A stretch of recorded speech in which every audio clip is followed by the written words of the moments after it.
When Frantz Fanon, the Algerian psychiatrist, when he wrote the book of Black Skin, White Masks, he actually portrayed the book written to those Black people who are trying to fit to the culture of white people, but no matter what, they keep on failing because the white or the colonizer have this structure to make the Black people to feel inferior one way or the other. So here is the thing. I will read you a piece of that from Frantz Fanon's book.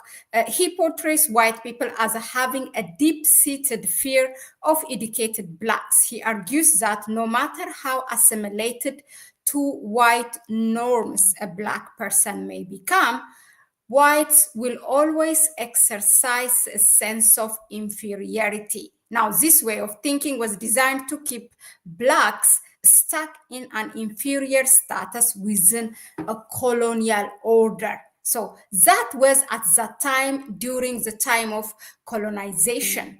But we do have people with Black skin and white masks during in this time of post-colonial era, and one of those people is like General Michael Langley of the AFRICOM, commander of the United States. Hello, I am Mahlet, Ayele, your host at Connect Africa, bringing you the latest from the continent. Today, my analysis goes on unmasking this General Michael Langley in a way that nobody has attempted to look at it. And now, first of all, in short, who is Michael Langley? I'll try to say that briefly, what I just got, from as simple as Wikipedia. The second one is his work at AFRICOM, and what are the things, how AFRICOM is using this Black skin with white mask to execute their plan, who are the examples of this colonial era, post-colonial era, who are still fitting those people whom Frantz Fanon written in his book or analyzed in his book, the psychological analysis of this Black people with white masks. Okay, so first things first, who is Michael Langley? He is born in 1961 or 1962. That's what Wikipedia says. He is a United States Marine Corps general who has served as a commander of the United States Africa Command, or known as AFRICOM, since 9 August 2022. He most recently served as a commander of United States Marine Corps Forces Command, the United States Marine Corps Forces Northern Command, and Fleet Marine Forces Atlantic from November 2021 to August 2022, up until he was appointed as a general commander of the U.S. Army in Africa, or known as an AFRICOM. Now, here is the thing. I want to unpack this for you. When in this post-colonial era, from the playbook itself, how the West has played in terms of removing people that are Pan-African leaders who stand firm and says no to their former colonial powers, or to the West in general, are being removed by our own people. And there are steps for that. Okay, the first thing from the playbook, what we do is simply to look at history. Okay, now the first thing what they do is to demonize those kind of people, what you call it character assassination, to call that person a dictator, he is committing a genocide, he's stealing the natural resource, he's not in power, he did not come to power through democratically elected the democracy electoral process, all these kinds of blaming the person and labeling the person, and then saying that he is a dictator, those kind of labeling, or in general demonizing, character assassination. That is the first step. The second step, what they do is that to get the so-called international organizations, organizations or institutions like United Nations, institutions like World Bank or the Human Rights Commission of the United Nations, to bring them on board and accuse them by saying that they have committed some kind of crime. For example, if you take General Michael Langley, what did he say? He labeled Captain Ibrahim Traore as a criminal, saying that he's using the natural resource of the country to just keep, to protect him or for his own personal security. That's a crime, right? To steal a natural resource from your country and use it for your personal use. I mean, we don't even talk about the natural resources they are stealing from a next country, okay? So anyways, they bring those kind of organization on board to do the job for them. That is the second step, okay? The first step is all the mainstream media, their academical institutions, even all of them, they will start to character assassination, demonizing the person. When that falls on a deaf ear, in this case, which happened, which is the case because the African people are so much awakened, and they know exactly who Captain Ibrahim Traore is. They are, even wherever they are, demanding and asking for their leadership and wishing for their own president in their own respective country to be like Captain Ibrahim Traore. So there's no way that they are going to be they're going to become the recipient of that propaganda from the mainstream media. So they go to the next step, meaning bringing international organizations to accuse Captain Ibrahim Traore. And then the third step is for that execution, by this kind of international institution, whether be it the Human Rights Commission or the International Criminal Court, the ICC, all this, to execute this, they will have a black person in it, okay, a black person, or as a committee or heading that organization. In fact, if I give you one example, the ICC during this woman, whether her name is Fatoumata, she's from Gambia. In her period, there were more African presidents that has been, accused of dictator or genocider, whatever, what have you, and then brought to ICC, or at least accused like that, and set up a committee to investigate those things. So this is what happens, or the United Nations Human Rights Commission also do the same. They will set up a committee that is, fully composed of by black people, just to accuse another black person, another black president, in this case, Captain Ibrahim Traore. So these are by playbook from history. This is how they do it.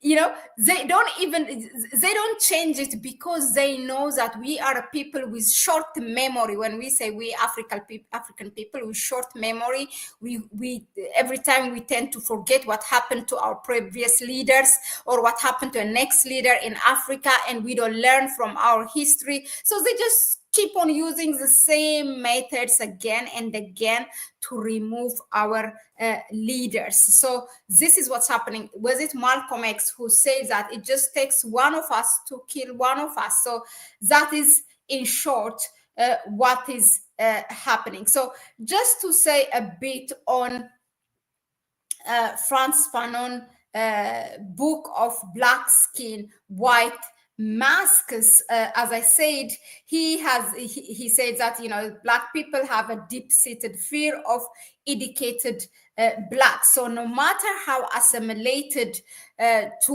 white norms that a black person may become, still the black person will feel inferior and will be mandated to live in that inferiority, because the system is built in such away. You don't go far. But he wrote this during colonization time, when there was a struggle against colonization. I mean, I don't think he will be surprised if he sees this post-era, post-colonial era, where we see Black people appointed in such an organization or in military institution with a Black person. How sure they are, these people are very instrumental to do what they want them to do, what these colonial powers want them to do in a Black country or in Africa. Was it during Biden's time? If you want another example, for example, there was this Thomas Linda, she was an ambassador of the United States to the United Nations. A simple example for me, an easy example will be for me, as an Ethiopian, I have followed during the war in the northern part of Ethiopia, how, the United States, by allowing with the northern part, those rebels who are fighting against the government, while the rest of the society were with the government of Ethiopia, and even Africans continental wide and globally supporting the Ethiopian government. But the US was consistently fighting against Ethiopian government, and one instrumental person for that was Thomas Linda, who came again and again in the United Nations to accuse Ethiopia and bring the matter to the United Nations Security Council, this and that. So, and this woman was Black, but just with white mask. So people like General Michael Langley are people with Black skin and white masks of this post-colonial era, who embraced the culture and the structure, the system of the United States, to throw away this kind of governments in Africa. I'm going to read this for you from one research paper. It's called, just a second, I'm going to read it for you, from Transcend Media Service. And it's interesting. This article came in 2022, when in 2022 August, when General Michael Langley was appointed as an AFRICOM commander. I'm going to read an excerpt from this article. I'm reading from the article. Okay, Lieutenant General Michael Langley is poised to become the first Black 4-star Marine Corps officer and second Black commander of AFRICOM, a neocolonial force whose main purpose is to enable Western corporate pillage of Africa. We have seen Black assists. We have seen Blacks assist in the subjugation of their own people before, and it is not something to cheer about. Now, June 2022, in his 1952 book, Black Skin, White Masks, Algerian psychiatrist Fanon warned about the emergence of post-colonial African leaders who would do the bidding for the former colonial powers. So now, where if he was still alive, Fanon would not be surprised at how the last remaining imperial power is poised to appoint a Black man, Michael Langley, who is he's not 37 years. There's a mistake in this article, but anyway, who served overseas in Afghanistan, Somalia, and Okinawa to head its African military command, AFRICOM. It was the first Black US President, Barack Obama, who expanded the number of AFRICOM military bases in Africa from 3 to 84, contributing to the effective recolonization of Africa. There you have it, another Black skin, white mask president doing that. I'm gonna continue with the article. AFRICOM today sustains ties to 53 African nations and provides a cover for an estimated 9,000 US troops across Africa. AFRICOM founder, Vice Admiral Robert Mueller, admitted that one of AFRICOM's guiding principles was protecting the free flow of natural resources from Africa to the global market. This is not written by a Black person or something. This is written by a founder of AFRICOM, Vice Admiral Robert Mueller. Okay, I'm not making this up. Now, the article continues. In April, AFRICOM announced that it would open an office in copper-rich Zambia. This article is in 2022. Now they have opened it already as part of its ongoing expansions. Zambia's former representative to the African Union, Emmanuel Mwamba, considered AFRICOM's expansion is a betrayal of previous Zambian leaders' efforts to remain non-aligned. If you see this in the shared document here on the screen, the African map, all these dots are where the AFRICOM have base basically in each part. Even when they don't have a base, then they have perhaps have have had a training, a joint military training, this and that. Look at this. Okay. Now, the AU and Southern African Development Community, SADC, for years had tried to resist the establishment of US and other foreign military bases in Africa and to develop their own standby military forces and security architecture designed to prevent a return to the era of colonialism. Now, General Michael Langley's appointment was called a historic appointment, but the question is historic for who? For example, at that time, the New York Times gushed about Langley's potential appointment. He has been recommended by Defense Secretary Lloyd Austin to become the next AFRICOM, and the commander calling it historic. Now, the US military, to be sure, has an abysmal record of promoting African Americans. The Marine Corps has never had anyone other than a white man in its senior leadership and 4-star posts, and only 30 Blacks ever obtained the rank of general. Now, the fact that a glass ceiling has been broken, meaning that these Black people have now to get the ranks of 4-star or 5-star and become the commander of AFRICOM, however, does not erase the fact that Langley is now in a position to hasten the exploitation of Black people throughout Africa, and he can do so more effectively than white by helping to give the illusion that the US policy is designed to help Africans. The first Black commander of AFRICOM, William Kip Ward, from 2007 to 2011, he was accused of spending of hundreds of thousands of taxpayer dollars on personal luxuries, resulting in his demotion. God knows the real reason why they accuse it, whether that a real thing or not. You know, when you say no, start to say no and say something against, they might also frame you like that. But in any case, in his 2020 book, Understanding the War Industry, Christian Sorensen, who is a white person, emphasizes how the US war industry has sustained a progressive veneer through more minority appointments and by emphasizing the diversity of its workforce. So Langley's likely appointment is but the latest example. It's of little solace to Africans who suffer the humiliation of having their countries occupied by a white foreign power.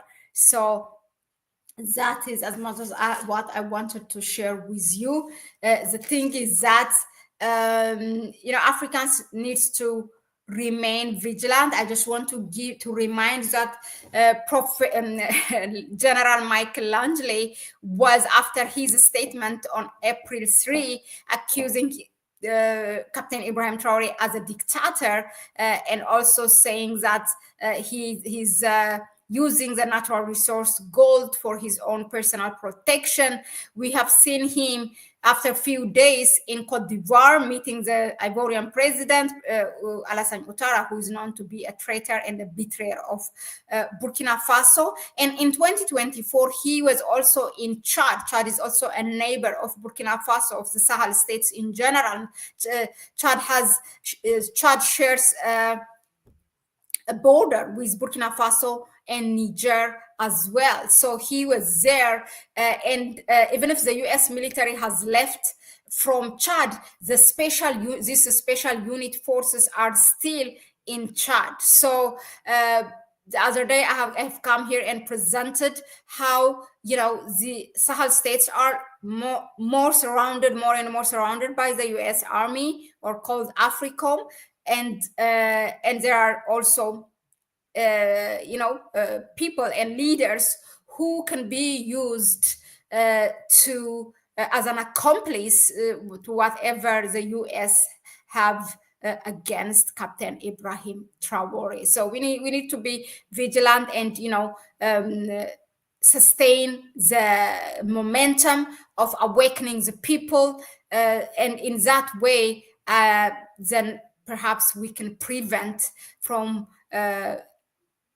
losing leaders like Captain Ibrahim Traore, and then from having a moment of telling our children, the next generation, there was this and this leader, just like Thomas Sankara, he was assassinated by this and that, or there come also a coup d'etat. Another thing that can happen is also a coup d'etat by manipulating opposition parties in the country. There are so many things, but stay vigilant and be engaged and awaken people, sensitize people, share the knowledge with your own family, with your network, and that's how we all can contribute our 2 cents.